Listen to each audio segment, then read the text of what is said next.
The plan for today is just to go over how to hold a charity poker tournament, what to expect from us, and what to expect on game day, and then we'll open it up to Q&A. As I mentioned, Pamela and I were the co-founders. We've actually been doing this for 17 years. We work primarily in Los Angeles. That's where I'm based. Pamela heads up the Las Vegas office. So we are actually licensed in both states to run charity poker tournaments and have done so for quite some time. So we have dealers in both states. We have equipment in both places. And okay, fine, I'll drive to Vegas if you make me. There are rules in different states about what is required to host a charity poker tournament. California being one of the more restrictive states out there. So you do have to be a nonprofit in existence for 3 years or longer. And I did mention that in the email invite as well. So hopefully everybody here can tick that box. And beyond that, you have to be current with your charitable trust filings, and you have to fill out an application with the state 30 days prior to your event date. We usually recommend 45 days, give them a little bit of wiggle room if they have any questions or anything. And we have a document we can give you that literally is a step-by-step guide on how to fill out that permit. So we're not just kind of throwing you to the wolves with the DOJ. We talk to them pretty regularly, and we'll help advocate for our clients. We have a lot of equity we built up with them over the years. One of the other things that regulation says is you may only do one poker tournament per year. So despite how amazing and awesome it is, it has to be once per year. And you can't give away cash. You can only give away prizes that are donated to the event to give away. And there is a $500 value cap on those prizes. If you get donated a Rolex prize, 500 for each prize. Yeah, individual prize, sorry. And if you do get donated something extravagant, you can make it a silent auction item or something like that. So we can always kind of advise you on how to best use the donations and still stay within that legal parameters. We are kind of a dot the I's and cross the T's company. We don't step over the line. We don't, I can't tell you how many times people said, what if? Okay, so hear me out. First place gets 1,000 raffle tickets. So, yeah. Loophole. So just stick with the DOJ rules, make them happy, and you'll make money, and they'll be happy and stay off your back. There are a lot of similarities to what you guys have done in the past when it comes to running like galas and things like that. You obviously need people to come. You need a venue that's big enough to hold, the size of the event. You want to do a save the date, get your lead time out, that kind of stuff. So it's a really similar story arc when it comes to what you guys have already done. If you've done galas or golf tournaments, 5Ks, that kind of stuff. I don't need to reinvent the wheel. You guys know how to do that part. You can get a little bit extra media sometimes if you get different celebrities or that kind of things to come to your poker tournament. Different celebrities tie in with different nonprofits. So we know a few of them from other events, and we do have a list we can throw it out and say, hey, do you want to come over here? I can't say I'm going to get you anybody, but we do kind of back channel our own list and see if it's something they want to support. The real difference when you're promoting an event like this is poker can be intimidating. And so you want to make sure that you are messaging out to your group, rookies are welcome. We have poker lessons that we build into the structure before the event starts. So our staff will actually open up some informal lessons on the tables. We have cheat sheets and everything. So when you're doing your messaging, you can say, come on down. We've got professional dealers that are running game, and we'll be able to provide poker lessons.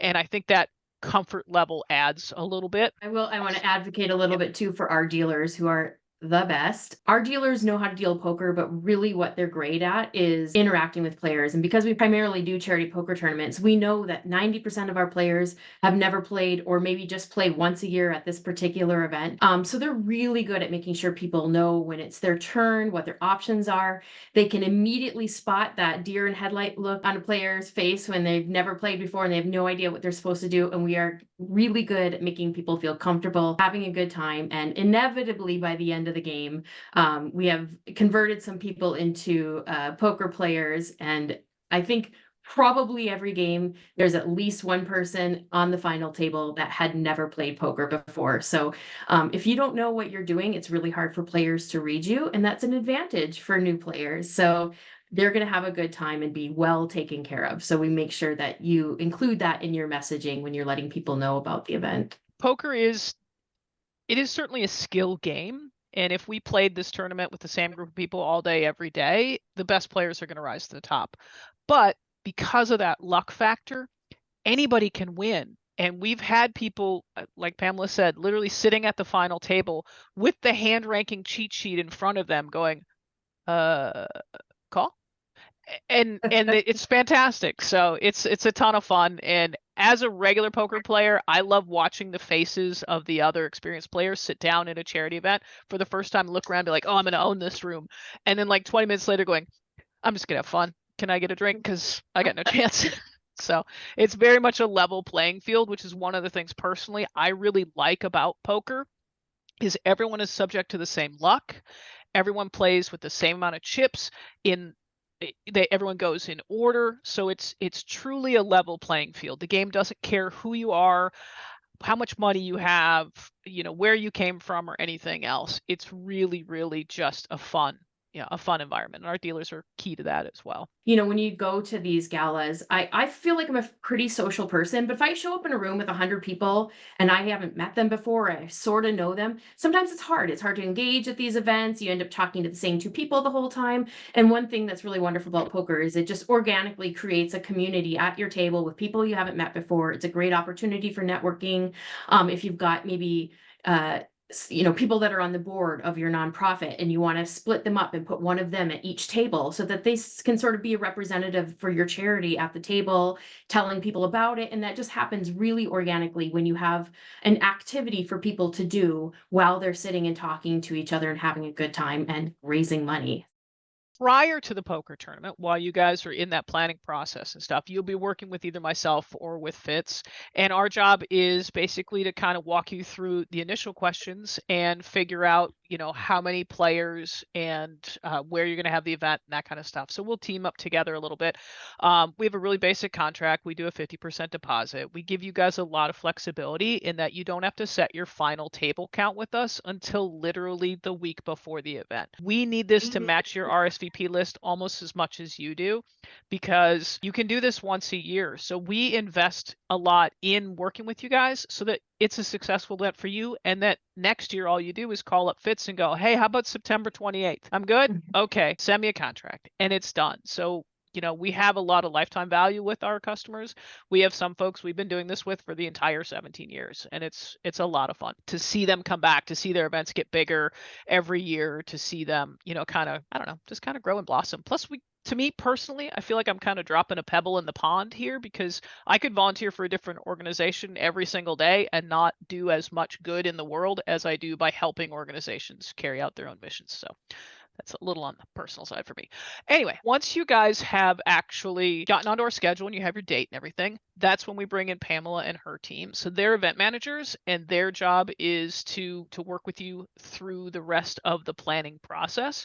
And I can turn it over to Pamela to talk about some of the sponsorships and expectations and stuff with working with her team. Sure. So yeah, like Laura said, once you get handed off to me and my team, we're going to confirm all the event logistics, but we're also going to go through some more of the specifics for the day. So we'll go into this a little bit more when we're talking about what to expect day of. But when you're raising money for the charity, you're doing it through the ticket pricing, but we really find that most of the money is raised the day of through rebuys and add-ons.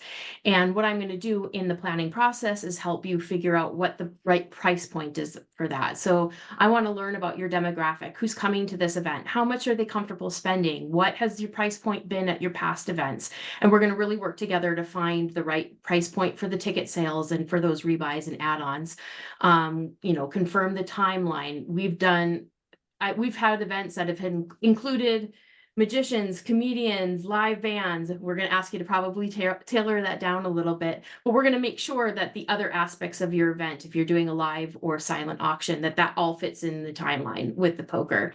Right up until the day of, if you've got questions about, like, I have 10 prizes, I'm not really sure what to use for poker, what not, I'm going to help you plan that out. So really going to be very involved in the planning process. I'll be emailing you a lot. So Very true. Very true. yes, we'll be besties by the end. And then also probably as we get closer to game day, jumping on a Zoom with you and anybody from your team to really talk through the logistics for the day, how registration is going to work, just to make sure we're all on the same page for that. Our goal for you obviously is to make a whole ton of money for your nonprofit. And one of the best ways to do that is by starting out in the black on day of. So that everything that you make that day is purely going to the to the nonprofit. Depending on the vibe of the past events, and like I said, what your demographic is, you may be going for a really upscale event, at a really nice venue with a fancy meal.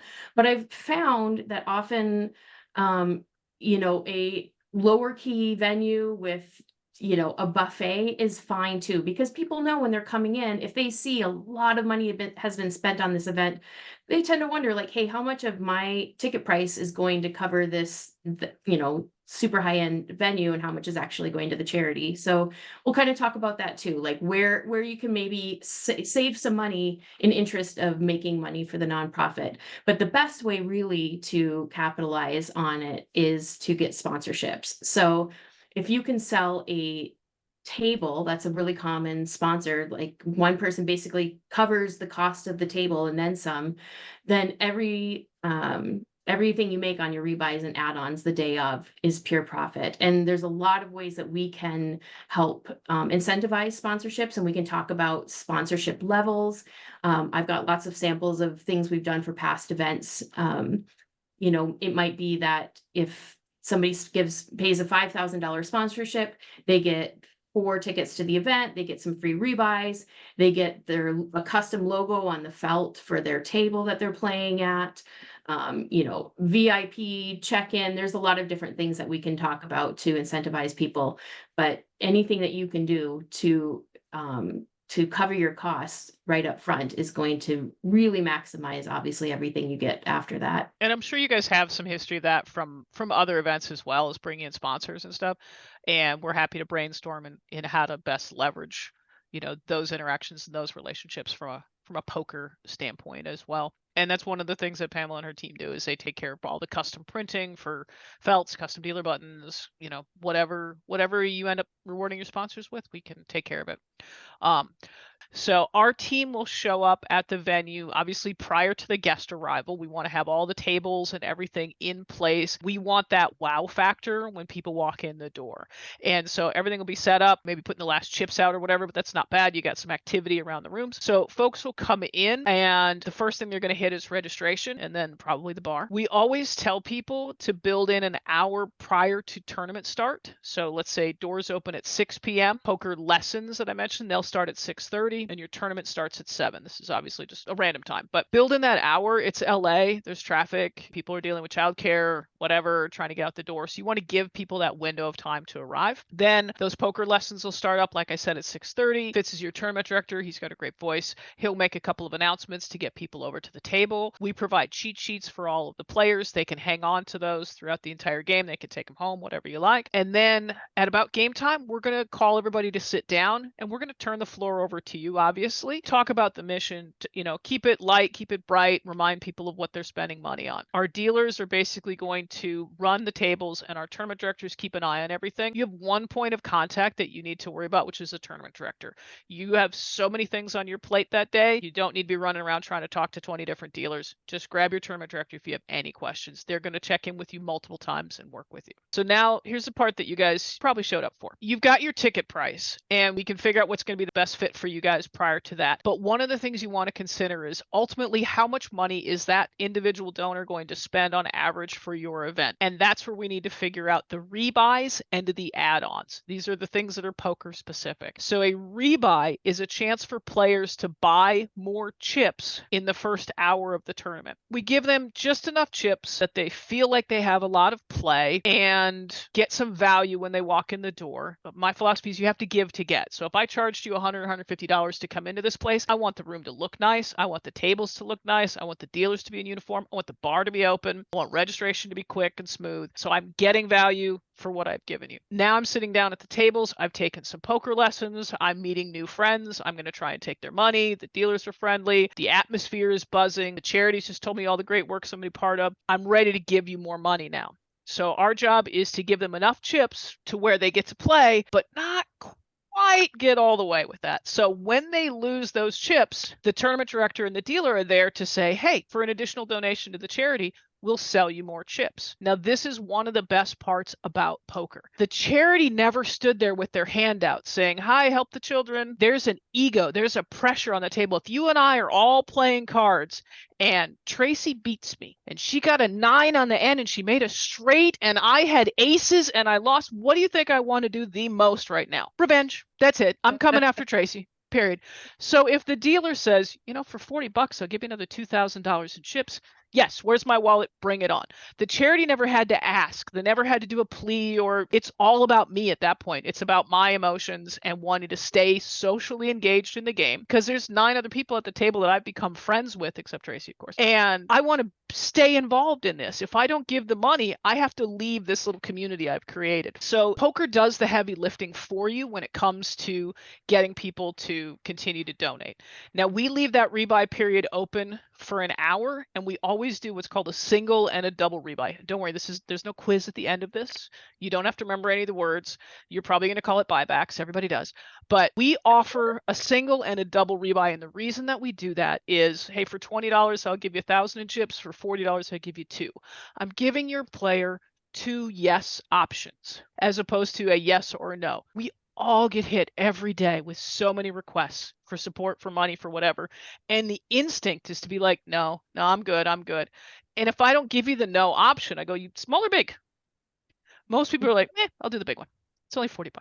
Fine. So that's how we generate that money during the first part of the event, the first hour of the event. You have to be at a certain threshold of chips or below to be eligible to rebuy. So some people, like Tracy, who won all my chips in the beginning, she doesn't need to rebuy early, but I still want her money. So after an hour, we will take a short break and we're going to give all of the players in the tournament what's called an add-on. And this is the last chance to buy chips. There's no threshold. As long as you're in the tournament, I'm going to give you this option. And again, I'm going to give them 2 yes options, a small and a big, and we're going to raise the money part a little bit. So way I might have been doing $20 for a single and $40 for a double, I might bring that up now. I might do $40 and $60 or $40 and $80. And I'm going to give them a few more chips for that higher level. For me as a player, I came out to support your event. In my mind, I thought I'm probably going to spend, $200, $300. So I spent $150 to get in. And then I did a couple of $40 rebuys, and now I'm going to do the $80 add-on. I got to that number in my head, and I got value every time. I got chips for it. I got the environment for it. I got the cocktails. I got, the fun and play. And I don't feel like I had to just write a check. Yeah, it wasn't obligatory. I got value for it. So your donors are usually very happy at the event, even if they lost, which is kind of a fun thing with poker. I mean, there's one person who's going to win this event at the end of the day. And honestly, you can throw chips at that guy. He's happy. He won the whole thing. Our job is to make sure that every single person along the way still had a great time, has a great vibe with the charity, and wants to come back and continue to support.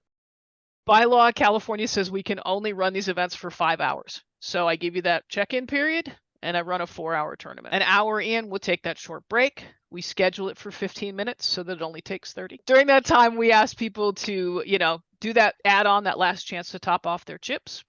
And then they'll come back to the tables.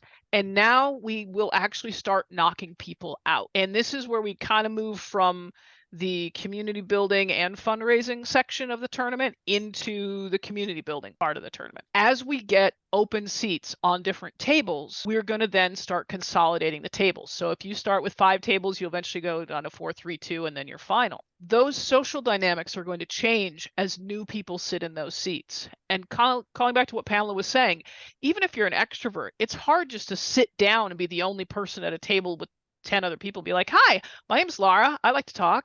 That's not everyone's forte. I'm chatty. I get it. But because everyone is in that framework of playing, and they'll sit down at a new table, or 2 or 3 people will come in from a broken table and they'll sit at the new one, that social dynamic just continues to reset, and you get to meet new people and you're having a common experience. And so it's easy to have those conversations. Oh my gosh, I just had kings on the other table and I lost the pot, or, oh, so-and-so had aces twice in a row, or whatever. So you're building on that common experience. And I've seen more than one occasion where people that supported an event, that's the only thing they had in common was the same nonprofit when they walked in the door. And they all busted out, and now they're hanging around the bar and they're talking about their kids and who's in what We've school had and everything two else. that I know of, 2 marriages from people that met at poker events. So This is true. That's some community building. mhm. So over the course of that time, we're going to start consolidating, and we handle all of that. Just so you guys know, our dealers and tournament directors have a system for all of it. It's fair, like everything else in poker.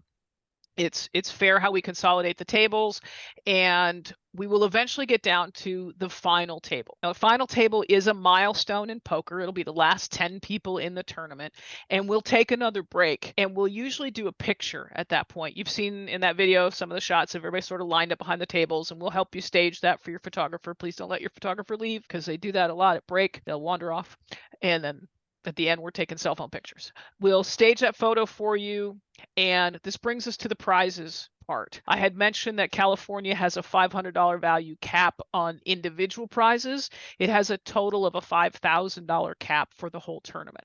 So what we recommend is something for everyone that makes the final table: a hoodie, a bottle of wine, a hat, something. People just like to win things. They doesn't matter, the value of it is not equating what they paid to get in.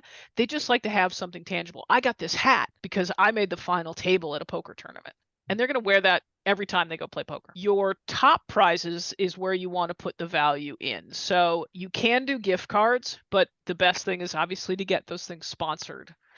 Dinners, hotel stays, experiences, that kind of stuff, all fantastic gift cards. You guys have the reach with your sponsors, so you'll be able to kind of put packages together and that kind of stuff as well. We can definitely help advise you based on what you get. And like I said before, if you get something that's like way past the prize cap, you can still put it in as a live auction or a silent auction or a raffle item and give it away at the tournament. So you can still use that as a fundraising mechanism. Once we restart that final table, we're going to start knocking players out, and we'll eventually get down to a single winner. If you have your top 3 prizes or so that are somewhat equal in value but different in appeal, you've got the Dodgers tickets, you've got the Disneyland passes, and you've got the wine tasting. We always say let your winner choose, schoolyard style, because maybe first place by the numbers is the wine tasting, but your winner is doesn't drink, and so they're going to choose the Dodger game, or maybe they've got kids, they'll choose Disneyland or whatever. So you will see a little bit of horse trading as it gets down to those last 3 or 4 people. If people like, hey, so like, have you ever been to Temecula? Like, do you want? So they're going to start kind of getting a vibe on like who's going to pick what. And if people want to trade around, that's fine with us too. You're just giving away prizes. Once that tournament is complete, take some pictures with those folks, get your board members to hand out the prizes, get everything you need for the social media so that you can leverage all of that. You have a fantastic night of people who support your charity, and you should be getting all the content you can. Do video interviews, everything else. Build up what you need for your content for your social. After the event, you can leverage all that. It's a gold mine for you guys as well. From our standpoint, physically, with all those tables, once we start consolidating the players, our team will actually very quietly start removing the tables as well.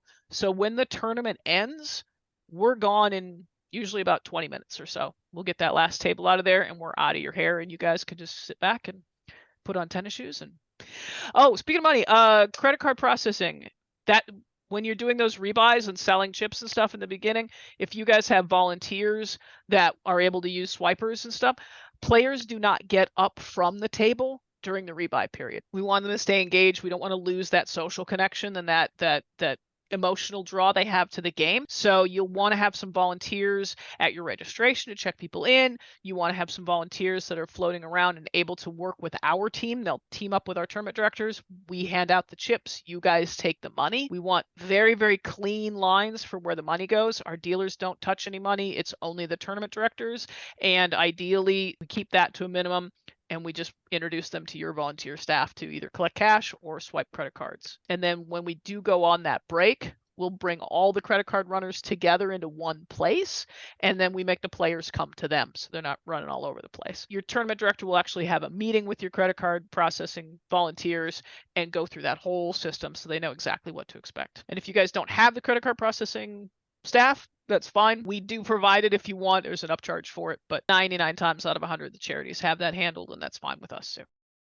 how you guys get paid through that. Is there a set fee? Is it a portion of the take?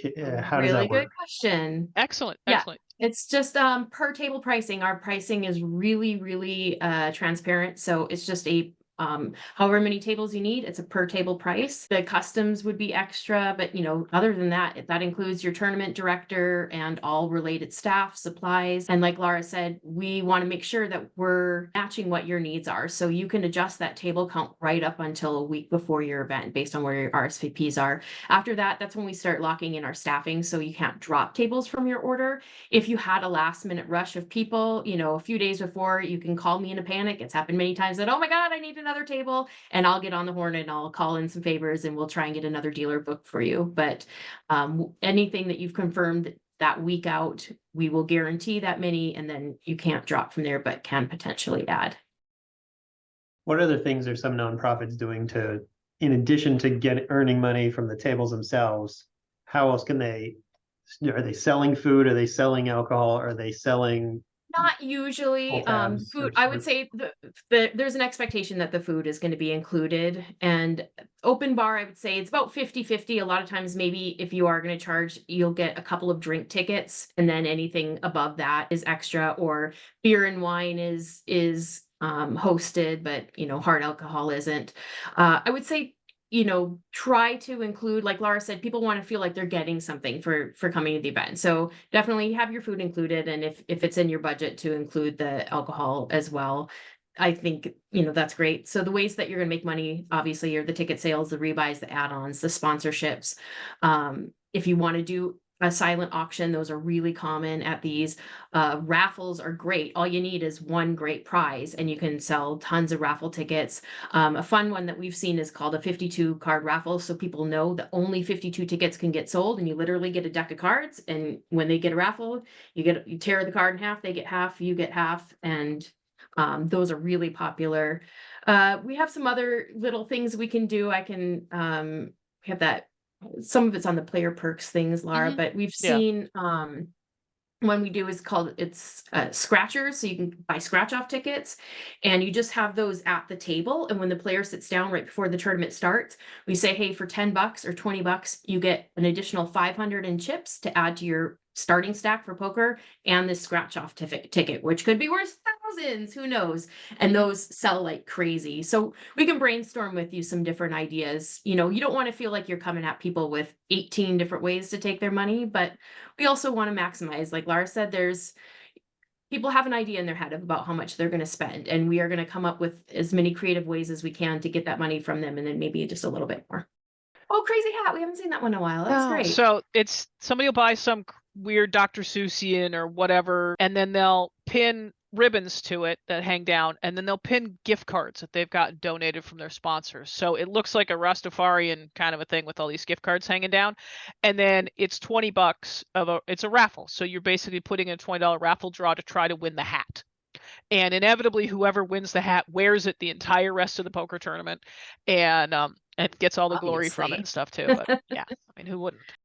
If you have a sponsor, Starbucks, you've got somebody that owns a Starbucks franchise and they give you, 20 $10 gift cards. You think, well, what am I going to do with that? It's not enough to give away to everybody as swag. It's not enough as a prize. We would recommend using it as what we call splash pots. So you can have little prizes that you put at the table. So I might say, okay, the winner of the next hand gets this $10 Starbucks gift card, and it just incentivizes the action. People will go all in, go crazy, and that's what you want. You want people losing chips so that they're eligible to purchase more chips. So anything that can get the action a little bit crazy at the table works, and it can be anything. I'm telling you, we for years did a poker tournament for a dog rescue, and they got tons of dog things donated, and we would see people clamoring to win these little poop bag dispensers. People that didn't even own dogs. It was just like people just love to win stuff. So if you do have some smaller prizes that get donated, that's how we'd suggest using them. You either put them all together to make one big raffle prize, or use them as little splash pots at the tables during the tournament.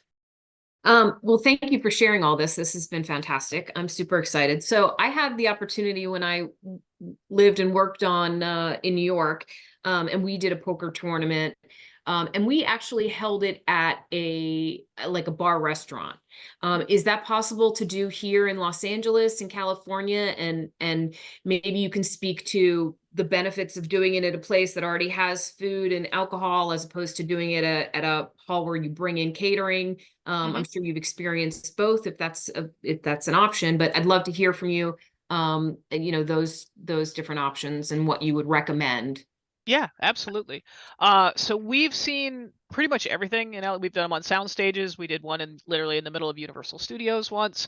And it really depends honestly on what you can get for the least amount of money. So if you can get a big backyard and do something on a Sunday afternoon, so you're not paying for lighting and that kind of stuff, then it might be in your best interest to go ahead and bring in bar and bring in catering. But depending on the size of the event and kind of what you're looking to provide, there are definitely, bars are fantastic.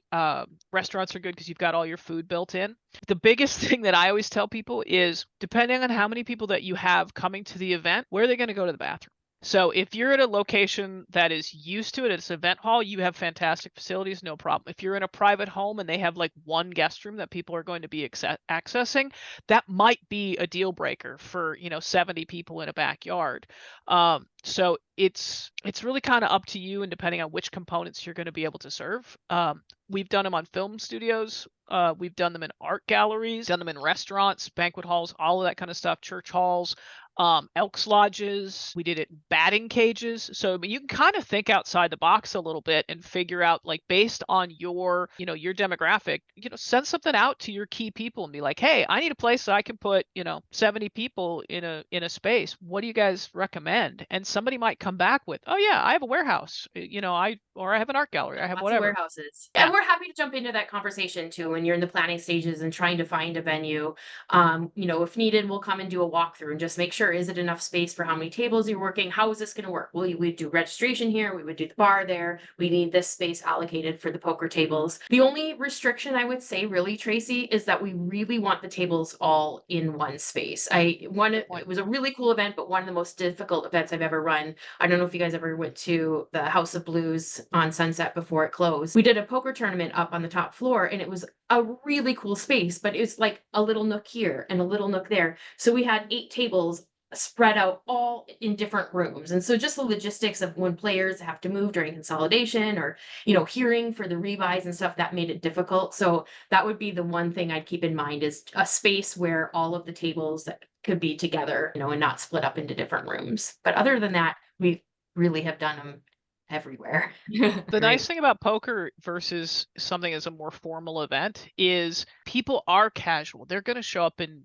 jeans and tennis shoes, and you can do that. You can't hold a formal gala in a warehouse. People are going to be weirded out by that. So, but you can do it, in an airport hangar, whatever. Go to Barker Hangar on Santa Monica and do stuff, So you have a lot of flexibility when it comes to poker because it's just a more accessible, more casual event. What's the largest group you've done? We sparked 230, 220. Okay. What are they? Well, they're 240 this year. I think we've been close to 300 people. So. Yeah, the biggest we ever did was 300. Is there a sweet spot? Like, what would you say is the ideal? Really, it's going to be how many people you have show up. It's a different vibe. A 5-table event is going to be really different than a 20-table event. But at the end of the day, if you sell 200 tickets, then we're doing a 20-table event and making you a ton of money. So, we ask you to keep your expectations realistic for the first year. Inevitably, people will call Laura and say, I want to do a poker tournament. I'm going to have 200 people come. And then we're like, well, why don't we keep your deposit a little bit low? Well, we'll bill you as if we're doing a 10-table tournament. And then as your RSVPs come in, we can add to that. But realistically, like Laura said, it's usually right around 5 tables is pretty common for people the first year, and then they grow. The word gets out, people come back, they bring their friends, and then the goal is to make it bigger and bigger. And I can't tell you how many in the last couple of years, especially after COVID, people had a break and now they're coming back and supporting their nonprofits that they care about really wholeheartedly. How many of our charities have had to find new venues? They've been at the same venue for 10 years and they've outgrown it. So that's been an interesting challenge this year, is finding new spaces to do the tournaments in, but it's a great problem to have. Have any of you guys ever attended any charity poker tournaments, whether hosted by us or anybody else? We would encourage, if you're interested, if you're like, this sounds really cool, but I just can't really get my head around what this looks like. Let us know. You know, we have great relationships with our clients. So if you want to come and check a tournament out, we'll let you know some that are coming up, and you can come and play in it. You can come and just check it out as a guest and see what they look like and what the vibe is. It's a lot easier to come and see it in person and experience it than for us to try and tell you in half an hour, you know, what the full experience is like. Well, thank you guys so much for coming. I really appreciate meeting everybody. And Yeah, Laura will send out the deck that we have that really talks about, you know, everything that we went through today. And then we're here. If you guys have questions, call us, email us, text us. If you want to come see one of our events in action, please reach out. We'd be happy to let you know what's coming up and find something in your area. You can come see a tournament happening in action. thank you guys so much for everything. Appreciate your Everybody, time enjoy today. the rest of your afternoon. Thanks for joining us. Hope to see you all at a charity tournament soon.